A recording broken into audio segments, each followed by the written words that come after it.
Hello, my friends, and welcome back. Thank you very much for being with me again today. If this piece of information that I'm going to share with you, which is in the title, is true, we're getting closer to a really, really bad time with a war in the Middle East. Not the one that you've seen before or we've seen before, the Israelis shoot here, the Iranians shoot here, the Israelis shoot everyone, no. It's going to be between Iran, United States of America, finally. I want to say finally because the United States of America's owners will be like, bravo, finally. And maybe the Brits, since they have this great defense minister belonging to Great Britain. So let me show you this little article. Semaphore, J. Solomon. Monday, January 15th, 2024. Iran's Revolutionary Guard deployed in Yemen. Will the shit hit the fan and then psh, or no? If true, I'm suspecting it will. Now, if these are the Revolutionary Guard here,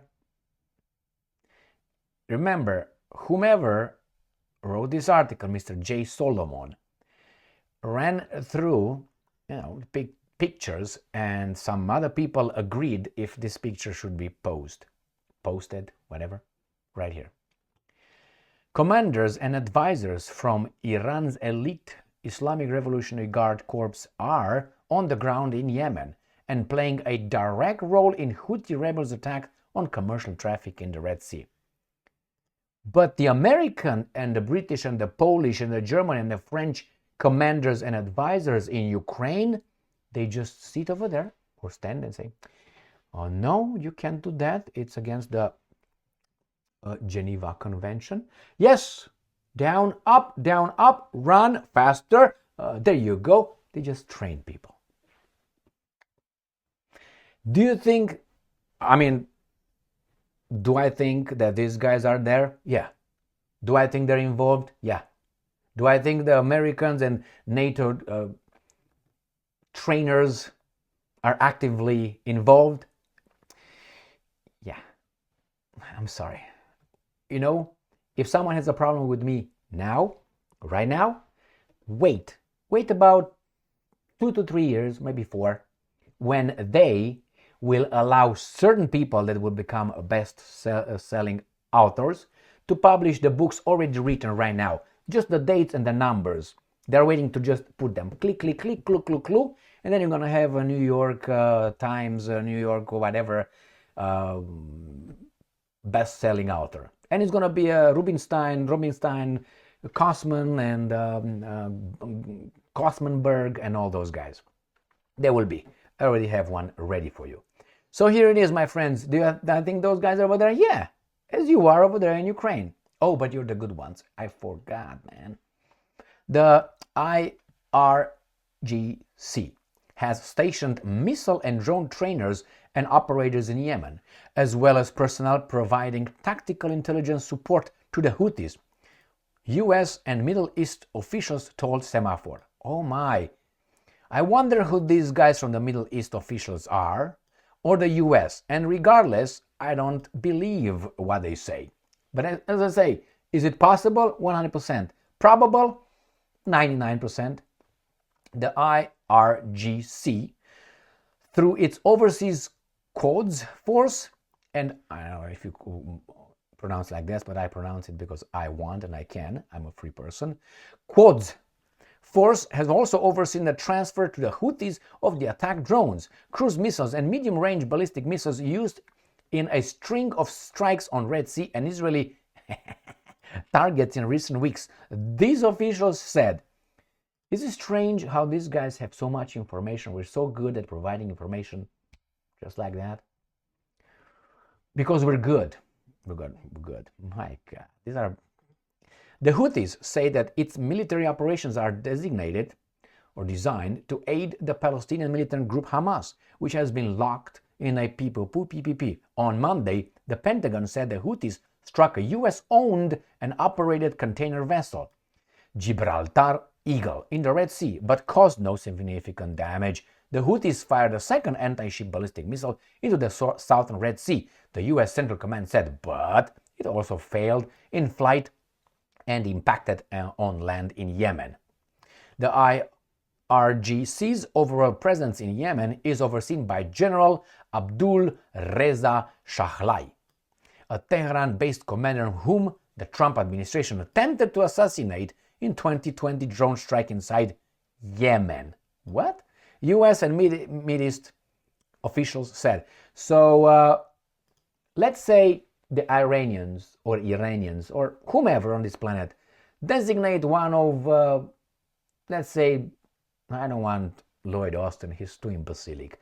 I want someone with some, I don't know, but I can't find one in the Biden administration. But let's say Lloyd Austin. But no, he's a poor victim. Who do we put?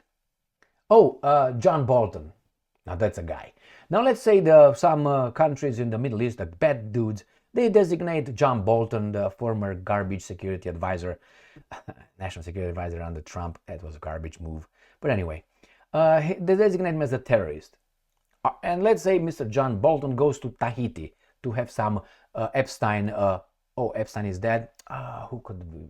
Clinton acquaintance? I don't know. Someone. He wants to go to Tahiti to have a little bit of a party. And over there, these guys strike him with, I don't know, some bombs. Because that's how they designated him, as a terrorist. On a different country, in Tahiti. Now, is that okay? No. Why? Because they're bad. We're good. And we identify as good. Now, if they identify as good, no, that's not true. Because we can logically and objectively determine that they cannot identify as that. Only we can identify. So when we like it, we use logic and evidence and objective data. When we don't like it, we just say, we're the good, they're the bad. Why? Because we can punch in the face. And what they're going to do? Take it or leave it? All right, here it is.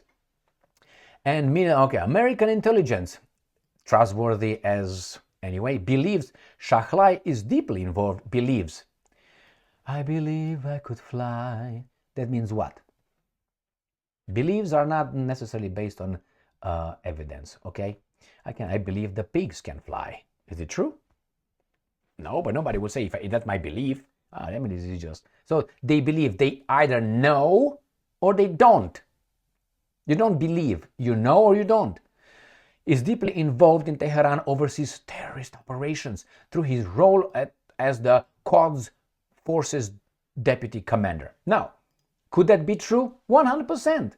The problem is the boy who cried wolf. And this is the American intelligence, the Pentagon, and every government on this planet. They cried wolf at one point. That means they lied at one point. At least, 50 times. Let's start from there on. I was busy one time. 50 times and up. This includes a role in, now they tell us hip hop, poop, poop, poop, poop, poop. Jay's view, the ground presence in directing strikes. So these risks right here, man, you can't make shit up. These guys are just, so it's the other way around. The IRGC's ground presence in Yemen and role in directing strikes against Western targets. It's Western. How did we get to the Western? Someone stuck his freaking nose over there, risks fueling a direct confrontation with the U.S. as the Israel-Hamas war in Gaza. That's not, the connection is not like this, my friends. For many years, for many decades, that's one country in the Middle East who wanted United States of America to destroy Iran. I'm not going to give names, obviously, but I can give you some clues. It was not Lebanon. Okay. Or Jordan. I'm not going to go by elimination because it's going to be left alone. In the dark, in the cold. All right. So that country wanted that happen, but not directly. Because that's how you do. You want someone else to get a, black eye, or a punch in the nose, not you. So why not? You just pay him to do that. And The Americans avoided that so far. Somehow Trump avoided big time. Big time. But every time Iran is almost getting the nuclear weapons, remember? They tell us it's a week or two away, that country. It's a week. They're one week from acquiring a nuclear weapon. They started, working on that fuel over there, and they're going to build it. And it didn't happen. Nobody did anything to them. Nobody did anything. But somehow they just ping when the Americans failed to, I don't want to get any scratches because these guys want me to go over there. Every time that happened, somehow those guys stopped there in enriching uranium. Somehow, I don't know. So the same here. This is what's going to happen.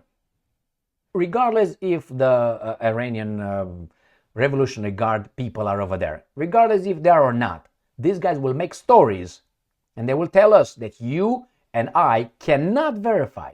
And if the Houthis, Iran, and any other country will say that's not true what the American intelligence tells us, you're going to believe our people, not the Ruskies, or these are our enemies. They don't have democracies and free speech like we do.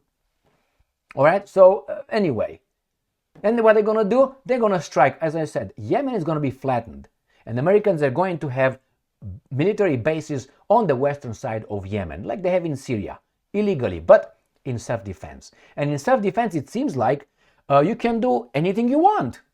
We have, as we speak, an example on this planet, and it's not Russia, all right, or Ukraine. Clue, clue, clue, hint, hint, hint. We don't have to be that deep to figure things out. So here is, my friends, they will hit them, and the prize is Iran. How things will escalate? They will bombard over there the Iranian. Remember, they will not take Iran straight. It's like a bully. The bully doesn't want to fight, wants to get what it wants from you without being scratched or poked in the nose or something. Just like this, it's a psychological warfare. So they want to be able to shoot inside Iran, and Iran should not hit back. That's what they want. And then little by little, strike inside Iran. That's what it is. They don't want to fight. They want to make sure Iran will not hit them. So they will make all kinds of things, real or not real, in Yemen, and that's going to be the start. And they're going to pinpoint, like Israel hits in Hezbollah or whomever militants, Iranian militants, wherever they want in the Middle East. They can hit in Lebanon, they can hit in Syria, they can hit in Iraq, they can hit wherever they want. They want whomever they designate, however they feel like, only they can do that. The other guys cannot do to these guys. Why? Because they're the good guys. The other ones are the evil guys. Don't you know that? So when they do this, they can do whatever they want. Now they want the Americans to do it and take on Iran directly with this kind of strikes. And what do you think is going to happen? Our boys and you and I will be less safe. Because of what? Because Iran doesn't like US. That's garbage. That's a different problem in the Middle East. Why are we over there? To support our Hong Kong and promote democracy. See how it worked for Iraq? The democracy and the freedom? They want to kick the Americans out now. And not only that, it's a racket, my friends. That's why when these guys are telling me, hey, Emil, you're not very, you talk back about the United States of America. No, I'm the patriot. You're not. I'm the patriot. I point out the hypocrisy of these guys, not you. You support it by calling me names. So who's the patriot here? Who really loves this country? I or you? You like the idiot status quo to be as it is. Go ahead. Oh, these guys would just do this to me. Why? I had conversation with people. I meet people. I talk to people. And they can't do that yet. But they're working on it. I'm just kidding. I'm not that important, but just talk to people from time to time, and not only with regarding this war, with many other things. We are the same animals we were, 5,000 years ago, 10,000 years ago, and so on. More than 10,000, maybe. What happened? Well, we civilized ourselves. I don't think so. See how we really act when we are left without constraints. The same as those guys 10 years ago, or the worst of the worst. But I cannot speak in your name, and I hope you're not put in that position. Anyway, thank you very much for being with me again today. War will start over there, Yemen will get it, and then Iran. In the name of what? freedom and democracy and the good. Stay strong, stay smart, look for the truth, and be just.